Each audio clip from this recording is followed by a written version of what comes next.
What is going on, traders, and welcome back to the channel. If this is your first time here, welcome. I'm glad to have you.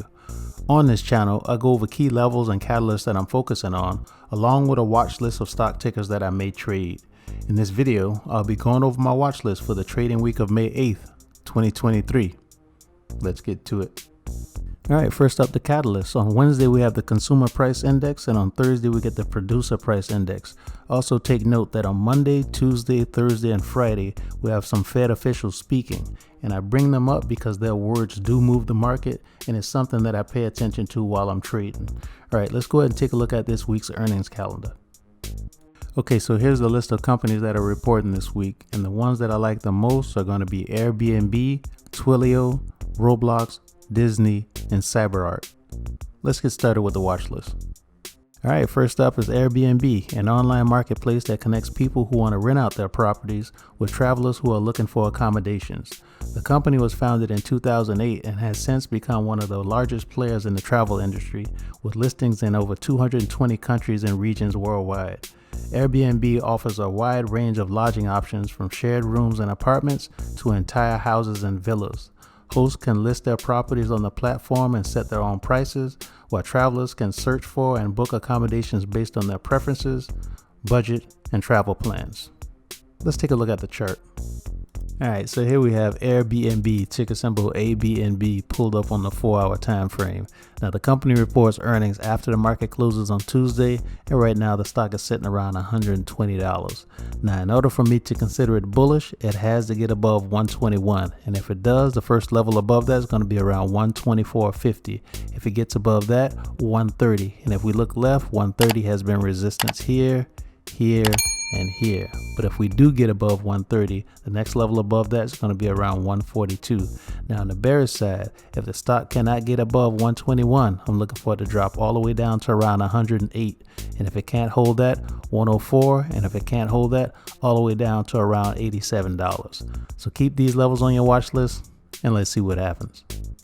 Up next is Krispy Kreme, a popular donut and coffee shop chain that was founded in Winston-Salem, North Carolina in 1937. The company is known for its signature glazed donuts and a variety of other donut flavors, as well as coffee, tea, and other beverages. Krispy Kreme operates over 1,000 locations in more than 30 countries, with a significant presence in the United States. The company's donuts are made using a unique recipe that involves yeast-raised dough that is fried and then glazed with a sweet icing. This process results in a soft and fluffy donut with a melt-in-your-mouth texture. Let's take a look at its chart. Okay, so here's Krispy Kreme, ticker symbol DNUT, pulled up on the weekly time frame. The company reports earnings before the market opens on Thursday, and right now the stock is sitting around $15. Now, in order for me to consider it bullish, it has to hold $15. And if it does, the first level I'm looking for it to test is going to be around $16.25. Now, on the bearish side, I'm not going to be interested in this one until it drops below $12.60. And if we look left, you can see that this $12.60 level has been a very strong support for this stock since it IPO'd back in June of 2021. And you can see when it breaks beneath this $12.50, $12.60 area, it recovers quite quickly, even when it dropped down to around $10.20 back at Christmas time last year.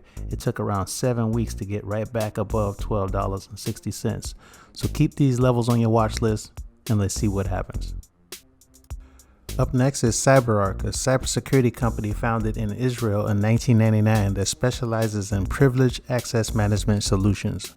CyberArk helps organizations protect their most critical assets by securing privileged access to their IT infrastructure, applications, and data. The company's solutions include a range of tools and technologies such as password vaults, session recording and monitoring, as well as analytics and threat detection capabilities. Let's take a look at its chart. All right, so here we have CyberArk, ticker symbol CYBR, pulled up on the weekly time frame. Now, the company reports earnings before the market opens on Thursday, and right now the stock is sitting around $133. Now, the first thing that I noticed when I opened up this chart were these huge weekly candles. Even outside of the earnings, this stock moves pretty nicely. Like the week before last, this was a $20 candle right here. And last week, this was a $12 candle. So I thought this would be a good candidate for day trading. But then as I looked a little further, I saw over the last 30 days, the average daily volume was around 514,000 shares.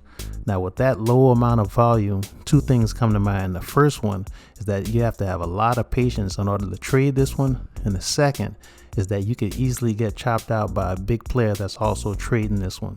So I'll just go ahead and keep this one in mind and paper trade it for a while to see if I can learn how it moves. Now back to the earnings. Let's go ahead and take a look at the bullish scenario. Like I said, we're sitting around 133. In order for me to consider it bullish, it has to hold 133. If it does, the first level I'm looking for to test is going to be around 137. If it gets above that, 139, above that, 145. Now on the bearish side, if we cannot hold 133, the first level I'm looking for to test is going to be around 126. If it can't hold that, 124.50, and if it can't hold that, all the way down to around 120.50. So keep these levels on your watch list and let's see what happens. Up next is BioNTech, a German biotechnology company that was founded in 2008 with a focus on developing personalized immunotherapies for cancer treatment. In partnership with Pfizer, BioNTech also developed the first COVID-19 vaccine that was granted emergency use authorization by regulatory agencies around the world. BioNTech technology platform is based on messenger RNA technology, which allows for the development of individualized cancer therapies that target specific mutations in a patient's tumor. The company's mRNA-based cancer immunotherapies are designed to stimulate the patient's immune system to attack and destroy cancer cells. Let's take a look at its chart. Alright, so here we have BioNTech, ticker symbol BNTX, pulled up on the weekly time frame. Now the company reports earnings before the market opens on Monday, and right now the stock is sitting around 108.50. Now the first thing that I noticed is since January of last year, the price action of this stock has been within this channel between $183 and $118. So in order for me to consider it bullish, it has to get back above $118. And if it does, I'm looking for it to slowly creep its way back up to the top of this channel at $183. And when I say slowly, it's because the last time we were at the top was Christmas time last year. So I mirrored this line, and that'll roughly put us around October of this year. Now on the bearish side, this 118 level was a very strong support for the stock. But over the last 2 weeks, we've broken beneath that. So if we cannot regain 118, I'm looking for it to drop down to around 101.50. If it can't hold that, around 83.50. All right. So keep these levels on your watch list and let's see what happens. All right, so we're done with earnings, but real quick, I want to go over a couple of tickers that could end up being some nice longer term plays. The first one's going to be Cloudflare, ticker symbol NET, and here I have it pulled up on the daily chart along with the RSI indicator. Now we covered Cloudflare last week because of their earnings, and it went from $60 all the way down to $40. And we talked about $40 being a nice strong support, so I was happy to see that it held. Now this drop from 60 to 40 took it down on the RSI all the way down here to oversold. And when I saw it start to recover, I went ahead and bought some calls a month out to see if we can get it to at least recover all the way to the bottom of this gap around $47.25. Now, if it gets in the gaps and continues to run all the way up to 60, that'd be a fantastic play. All right, so the next one we're going to take a look at is CVS. All right, so here's CVS Health, ticker symbol CVS, pulled up on the weekly chart. Now we covered this one last week and we talked about the very strong support around 68.25. And if I zoom in a little bit right here, you can see this nice wick down here where the buyer stepped in. All right, now let's move down to the daily chart and zoom in again.